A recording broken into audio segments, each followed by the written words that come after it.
Ibu Erla Pianaung untuk memulai kelasnya. Silakan.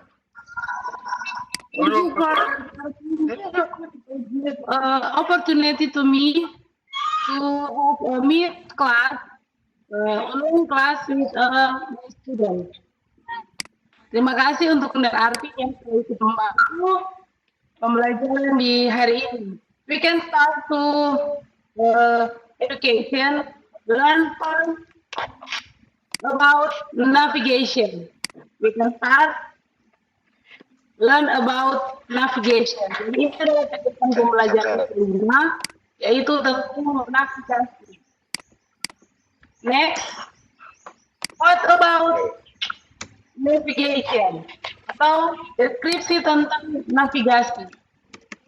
Navigasi adalah penentuan posisi dan arah perjalanan baik di medan yang sebenarnya atau di peta.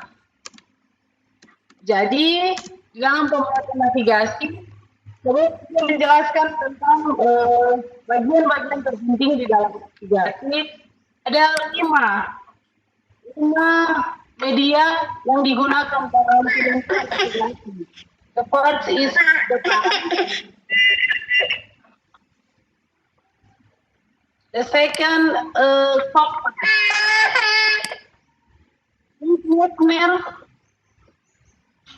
And the 3 GPS atau yang biasa dikenal dengan Global Position Satellite System. Dan yang keempat adalah radar, radio detection.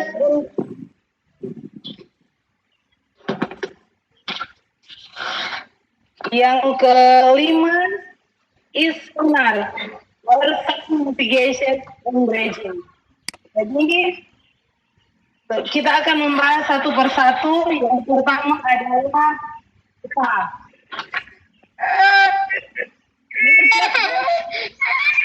Navigation.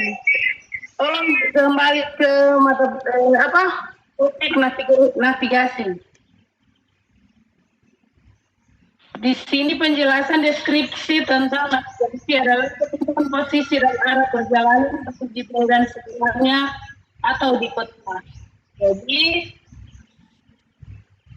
navigasi dilakukan untuk mendeteksi atau melihat posisi-posisi benda, langit seperti matahari dan bintang-bintang. Jadi navigasi sangat penting digunakan untuk kegiatan pelayaran. Yang biasanya ketika seseorang atau pelaku perjalanan atau di saat kita mencarikan, kita harus menggunakan navigasi. Dan alat-alat navigasi yang digunakan di atas kapal adalah peta. Next.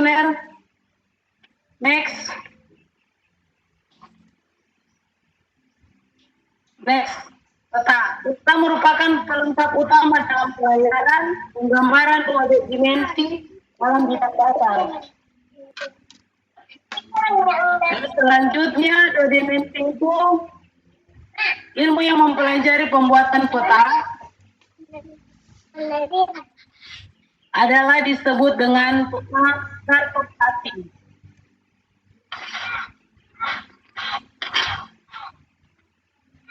Next, kompas. Kompas adalah alat penentu arah yang selalu menunjuk ke arah utara. Dengan melihat arah utara dan selatan, kompas akan memberikan pembanding dengan arah utara peta yang sudah mengorientasikan posisi pada peta. Dan kompas juga adalah alat untuk mencari arah berupa sebuah panah menuju magnet. Jadi nanti sebentar saya akan share di grup contoh dari peta dan kompas. Dan di situ ada beberapa siswa yang sudah mengetahui dan Secara umum kompas sudah sering digunakan. Jadi untuk gambar detail dari kompas berprinsip tidak ada kendala. Kompas memberikan rujukan arah tertentu sehingga saling membantu dalam pemilihan. Gunakan kompas itu untuk arah. Misalnya kita ada di posisi utara atau selatan, kita akan melakukan pelayaran ke arah barat. Dan menggunakan kompas tersebut, kita akan lebih memudahkan.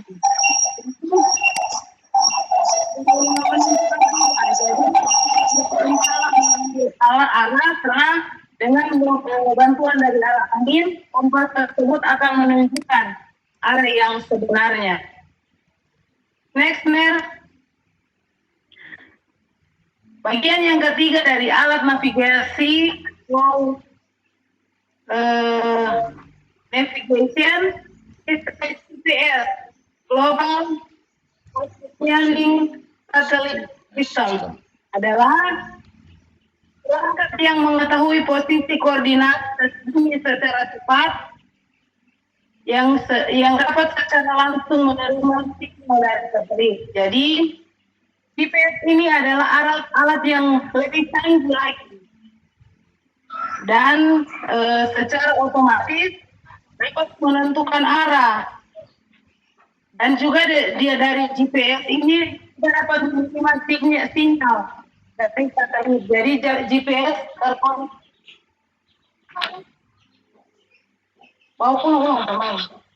ini terkonek langsung dengan satelit. Jadi menggunakan bantuan langsung dari satelit. Dan di satelit di GPS itu alat lebih modern karena di sana sudah dapat peta elektronik. Jadi dalam video tampilan sudah ada peta, sudah ada gambar peta. Dan next, GPS juga menjadi satu-satunya sistem navigasi satelit yang berfungsi dengan baik. Jadi walaupun kita berada di tengah-tengah lautan dan kita tidak memiliki peta atau kompas, kita menggunakan GPS. Nah, ini jauh lebih canggih dari kompas dan peta.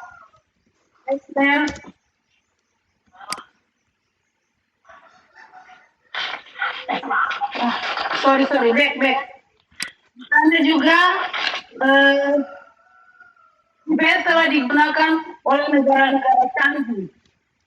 Yang di sana ada beberapa contoh, antara lainnya digunakan di Amerika, India, dan sudah ada beberapa negara yang memproduksi alat tersebut GPS ini. Jadi tinggal kita memilih mana yang dapat aktivitas kita menggunakan GPS. Selanjutnya kita masuk dalam bagian keempat, yaitu radar. Radar is radio detection and tracking. Jadi di sini radio detection ini dia menggunakan atau mendeteksi, mengukur jarak, membuat map benda-benda seperti pesawat dan hujan. Jadi ini termasuk radar juga termasuk alat yang canggih karena dengan penggunaan radar kita dapat mengetahui titik-titik satu benda. Misalnya yang seperti contoh tadi pesawat dan hujan. Jadi kalau tadi di GPS dapat menentukan arah dan di radar dapat menentukan titik satu benda. Dan pada tahun dan sejarah radar di tahun 1941 Inggris mengganti istilah dari radar tersebut menjadi RDF, Radio Direction Finding. Gelombang radio dikirim dari sebuah penerima dan mendengar gema kembali. Jadi kalau dari GPS tidak menggunakan suara, lewat radar, dia sudah lebih canggih lagi, dia menggunakan suara. Walaupun sinyal yang diterima kecil, tetapi radio sinyal dapat dengan mudah dideteksi dan diperkuat. Jadi informasi yang diberikan dari radio itu adalah informasi yang akurat karena dia mendeteksi bukan cuma fisik tetapi juga dengan suara. Next, di alat navigasi selanjutnya adalah sonar. Sonar is sound navigation and ranging. Merupakan istilah Amerika yang pertama kali digunakan semasa Perang Dunia, yang berarti penjarakan dan navigasi suara. Adalah sebuah teknik yang digunakan penjalaran suara dalam air untuk navigasi atau mendeteksi kendaraan air. Jadi sonar ini adalah bagian dari alat navigasi yang canggih yang digunakan bukan hanya di atas air, tetapi juga digunakan di bawah air. Yaitu dia menggunakan bantuan dari gelombang elektromagnetik sehingga dia mampu mendeteksi kendaraan air lainnya. Sonar merupakan sistem menggunakan gelombang suara bawah air yang dipancarkan dan dipantulkan untuk mendeteksi dan menetapkan lokasi subjek di bawah laut untuk mengukur jarak bawah laut. Jadi dengan bantuan sonar tersebut kita mampu atau pengguna alat navigasi mampu menentukan atau mengukur jarak dari dasar laut. Misalnya kita ada di posisi 30 km di atas laut. Jadi sejauh ini sonar telah luas digunakan untuk mendeteksi kapal selam dan ranjau, mendeteksi kedalaman, penangkapan ikan komersial, dan keselamatan penyelaman, komunikasi di laut. Jadi itu kegunaan tadi sonar. Contoh-contoh kecil dari penggunaan sonar tadi. Jadi mendeteksi kapal selam, baru selanjutnya mendeteksi ranjau atau ada bom yang diletakkan di bawah laut, mengukur kedalaman laut. Selanjutnya membantu penyelam dalam keselamatan dan komunikasi di laut. Jadi siswa dituntut untuk dapat menggunakan kelima alat navigation tersebut dan bukan hanya menggunakan secara pembelajaran, tetapi ketika nanti turun di tempat praktek, siswa mampu menggunakan alat tersebut dan mampu membedakan setiap alat-alat navigasi yang diterangkan tadi. Selanjutnya, next navigation marine is literary for the moving of sail from one place to another. The words navigation come from Latin navis, ship, and flee or move. Jadi istilah atau penggunaan marine navigation itu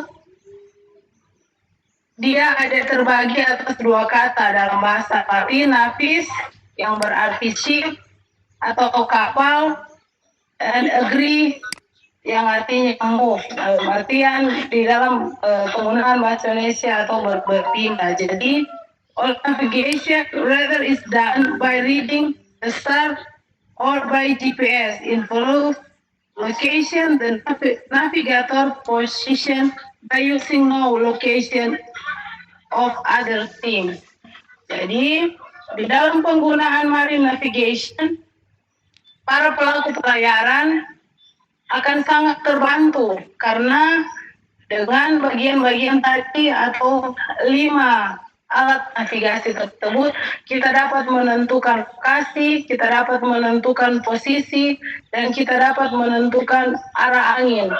Dan melalui bantuan dari GPS tadi, kita akan mengetahui lokasi dengan lebih jelas lagi, bukan hanya berdasarkan gambaran dari peta, tetapi juga data yang akurat yang diterima dari navigation position atau navigator position.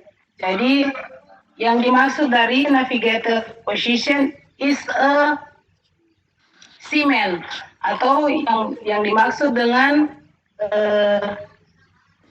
posisi dari navigator tersebut adalah orang yang menggunakan atau orang yang melakukan perjalanan.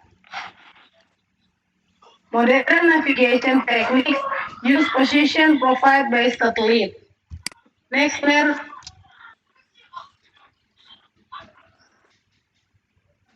Next.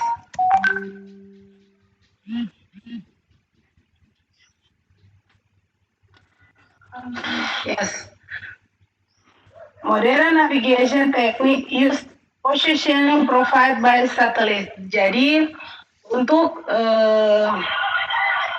penggunaan dari modern navigasi adalah dengan bantuan satelit.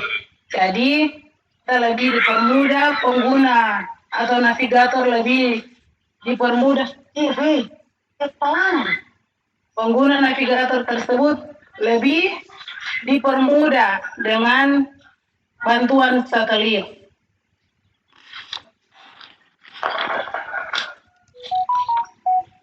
Next. Thank you for the attention.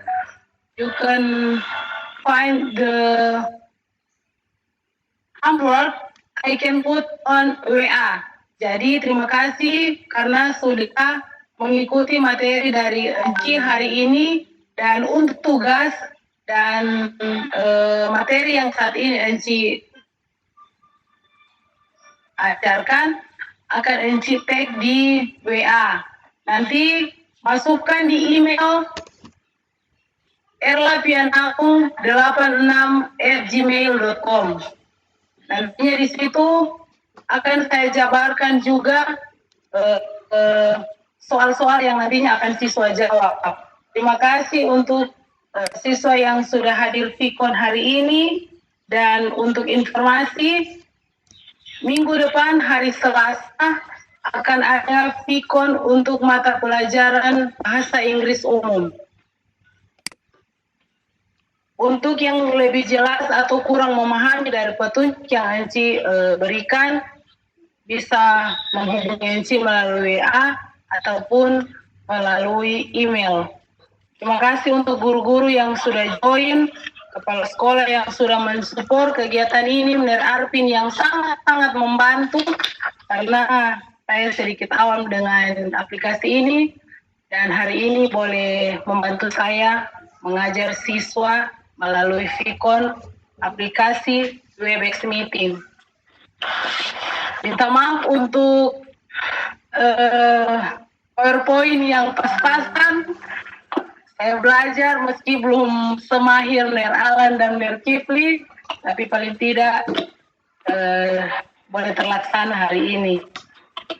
See you next time, and I hope you stay healthy, stay home, and work from home, learn from home. Salam sehat untuk kita semua. SMK bisa. I miss you so much. This holiday I can. Thank you.